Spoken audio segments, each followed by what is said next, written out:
ராஜாஜி மருத்துவமனை விரிவாக்கத்திற்காக 8 ஆண்டு போராட்டத்திற்கு பின்பு நிலமும் நிதியும் கிடைத்துள்ளது என எம்பி சு வெங்கடேசன் தெரிவித்துள்ளார். மதுரை அரசு ராஜாஜி மருத்துவமனை வளாகத்தில் நாடாளுமன்ற தொகுதி மேம்பாட்டு நிதியின் கீழ் கட்டப்பட்ட பொதுமக்கள் காத்திருப்போர் கூடத்தை எம்பி சு வெங்கடேசன் திறந்து வைத்தார். அதனைத் தொடர்ந்து செய்தியாளர்களிடம் பேசிய அவர், அண்ணா பேருந்து நிலைய பகுதியில் ரூபாய் 44 கோடியில் தீவிர சிகிச்சை பிரிவு மருத்துவமனையும், பழைய ஆட்சியர் அலுவலக பகுதியில் ரூபாய் 84 கோடியில் ஒருங்கிணைந்த புற்றுநோய் சிகிச்சை மையமும் அமையவுள்ளதாக தெரிவித்தார். மேலும் மதுரை விமான நிலைய விரிவாக்கப் பணிகள் மாநில அரசின் நில எடுப்பு தாமதத்தால் கிடப்பில் உள்ளதாகவும், மதுரை மற்றும் கோவை மெட்ரோ திட்டங்களை காலம் கடத்தாமல் செயல்படுத்த வேண்டும் என வலியுறுத்தினார். தொடர்ந்து எடுத்த முயற்சியால் 2 மிகப்பெரிய வெற்றி நமக்கு கிடைத்திருக்கிறது. ஒன்று, மதுரை கலெக்டரேட்டில் இருக்கிற ராமநாதபுரம் பழைய கலெக்டரேட் ராமநாதபுரம் இடம் என்பது அரசு ராஜாஜி மருத்துவமனைக்கு வகை மாற்றம் செய்வதற்கான நடவடிக்கை என்பது இன்றைக்கு அமலுக்கு வந்திருக்கிறது. 1. 2, மதுரை அண்ணா பேருந்து நிலையத்தை மதுரை அரசு ராஜாஜி மருத்துவமனைக்கு நிலத்தை வகை மாற்றம் செய்வதற்கான தீர்மானம் நேற்றைக்கு மதுரை மாநகராட்சியிலே நிறைவேற்றப்பட்டுவிட்டது. இந்த 2ம் கடந்த 8 ஆண்டுகள் நடந்த போராட்டம். இதனுடைய மிகப்பெரிய வெற்றி. உண்மையிலே சில வேலைகள் செய்கிற பொழுது மனதுக்கு அவ்வளவு சந்தோஷமாக இருக்கும். எனக்கு இது காலங்காலமாக மதுரை மக்களுக்கு செய்கிற ஒரு நன்மை. அதிமுகவை விட்டுச் சென்றவர்கள் ஆணிவேரில் ஆசிட் ஊற்றுவதை நிறுத்திக் கொள்ள வேண்டும் என RB உதயகுமார் கடும் கண்டனம் தெரிவித்துள்ளார்.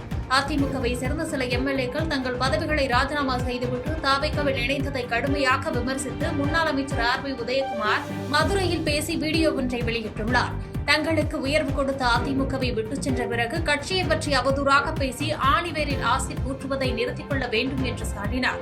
மேலும் வெற்றியின் மயக்கத்தில் உள்ள செங்கோட்டையன் மதியை இழந்துவிட வேண்டாம் என்றும், துரோக வரலாற்றுக்கு துணை போகக்கூடாது என்றும் எச்சரிக்கை விடுத்தார். அதிகாரத்திற்காக ஆளுங்கட்சியான தாவேக்காவில் சேர்ந்து விஜயின் தலைமைக்கு புதிதாக விசுவாசத்தை காட்டி தங்களை நிலைநிறுத்திக் கொள்வதற்காக எதை வேண்டுமானாலும் செய்யலாம், எதை வேண்டுமானாலும் சொல்லலாம், எப்படி வேண்டுமானால் நடக்கலாம் என ஆணவத்தின் உச்சத்திலே பேசுவது என்பது யாராலும் ஏற்றுக்கொள்ள முடியாது. இது அரசியல் அநாகரிகத்தின் உச்சம். ஒன்று மட்டும் அவர்களுக்கு நினைவில் வைத்துக் கொள்ளுங்கள், அரசன் அன்று கொள்வான், தெய்வம் நின்று கொள்ளும் என்பதை நீங்கள் மறந்துவிடக் கூடாது.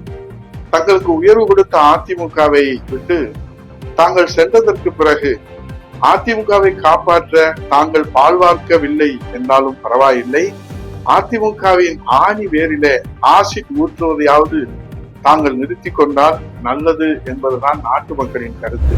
தொழில்நுட்ப சாத்தியக்கூறுகள் மற்றும் பல்வேறு ஆய்வுகளுக்கு பிறகுதான் பரந்தூர் விமான நிலையத்திற்கு இடம் தேர்வு செய்யப்பட்டது என தங்கம் தென்னரசு விளக்கம் அளித்துள்ளார். சட்டப்பேரவையில் பேசிய முன்னாள் அமைச்சர் தங்கம் தென்னரசு, சென்னை நகரின் புவியியல் அமைப்பு மற்றும் வான்வழி பாதுகாப்பு உள்ளிட்ட பல்வேறு தொழில்நுட்ப காரணங்களை ஆய்வு செய்த பின்னரே பரந்தூர் விமான நிலையத்திற்கு தேர்வு செய்யப்பட்டதாக தெரிவித்தார். சோழிங்கநல்லூர், பன்னூர் உள்ளிட்ட பல இடங்கள் பரிசீலிக்கப்பட்டு இந்திய விமான நிலைய ஆணையத்தின் ஒப்புதலோடுதான் இறுதி முடிவு எடுக்கப்பட்டதாக கூறினார். ஏற்கனவே அப்பகுதியில் 2500க்கும் மேற்பட்ட நில உரிமையாளர்களுக்கு இழப்பீடு வழங்கப்பட்டு பணிகள் நடந்து வரும் நிலையில் இத்திட்டத்தை கைவிடுவது தமிழ்நாட்டின் பொருளாதார வளர்ச்சிக்கு பாதகமாக அமையும் என விளக்கம் அளித்தார். இன்னொன்று மிக முக்கியமாக, ஒரு இடத்தை வருகிற போது எந்த இடமாக இருந்தாலும், எந்த தொழிற்சாலை, சிப்காட்டாக இருக்கலாம் அல்லது ஏர்போர்ட்டாக இருக்கலாம், எந்த இடமா இருந்தாலும் அடிப்படையில் நமக்கு நிலம் வேணும் இல்லையா? அந்த நிலத்தில் போகும்போது யாராவது ஒருவரை டிஸ்லோகேட் போக வேண்டும், அங்கே இருந்து மக்களை மாற்ற வேண்டும் என்றால் யார் எந்த இடத்தில் மிக குறைந்த அளவிலே மக்கள் அதனால் பாதிக்கப்படுவார் என்பதை கணக்கெடுக்கணும். அப்படி எடுக்கிற போதுதான் பரந்தூரை நாம் அந்த இடத்தை தேர்வு செய்ய வேண்டிய நிலை வந்தது. இன்னொன்று காஸ்ட் ஆஃப் லேண்ட். இதெல்லாமே பல காரணங்கள். இவ்வளவும் பண்ணிதான் பரந்தூர் எடுக்கப்பட்டதை தவிர மாண்புமிகு பொதுப்பணித்துறை அமைச்சர் சொன்னதை போல அதில் எந்த விதமான ஒரு உள்நோக்கங்களும் நிச்சயமாக இல்லை என்பது நான் திட்டவட்டமாக தெரியவில்லை. இல்லை அவர் ஒன்று சொன்னார், மாண்புமிகு பொதுப்பணித்துறை அமைச்சர் அவர்கள் சொன்னார்.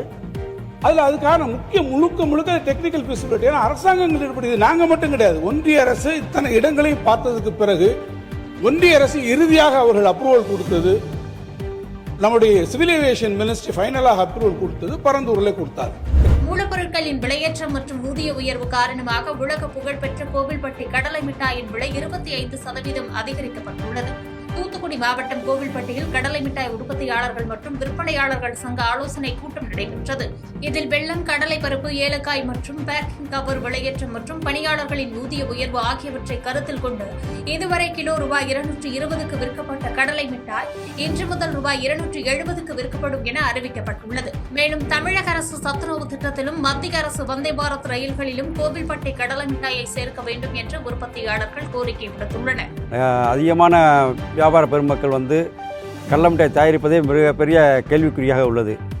இந்த விலையேற்றத்தை சமாளிப்பதற்காக கோவில்பட்டி கடல மிட்டாய் சங்கத்தின் சார்பாக அனைவரும் ஒன்று கூடி கடல மிட்டாய் விலையை உயர்த்துவதாக இன்று ஆலோசனை செய்துள்ளோம்.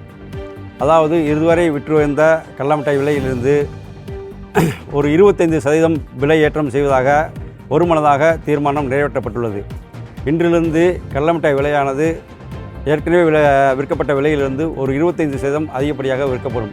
ஏனென்றால் அதிக அளவு எங்களுக்கான கடலை பருப்பான விலையும் மண்டவெல்லத்தின் விலையும் அதிகரித்துள்ளது. குறிப்பாக ஏலக்காய் விலையும் அதிகரித்துள்ளது. எங்களுடைய பெட்ரோலிய பொருட்களான கவர் மற்றும் இங்க் இதோட விலைகளும் அதிகரித்துள்ளதால் இந்த விலையேற்றம் தடுக்க முடியாத ஒன்றாக உள்ளது. இந்த விலையேற்றத்தினை பொதுமக்களும் வியாபார பெருமக்களும் ஏற்றுக்கொள்வார்கள் என்ற நம்பிக்கையோடு இருக்கு. செய்திகளை உடனுக்குடன் தெரிந்து கொள்ள கீழ்கண்ட கேபிள் மற்றும் டிடிஎச் நெட்வொர்க்குகளில் எம்நாடு செய்தி தொலைக்காட்சியை காணுங்கள். பாதகம் செய்பவரை கண்டால் நாம் பயம் கொள்ளலாகாது பாப்பா.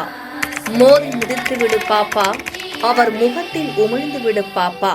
அண்மை செய்திகளை உடனுக்குடன் தெரிந்து கொள்ள இணைந்திருங்கள் எம்நாடு தொலைக்காட்சியுடன்.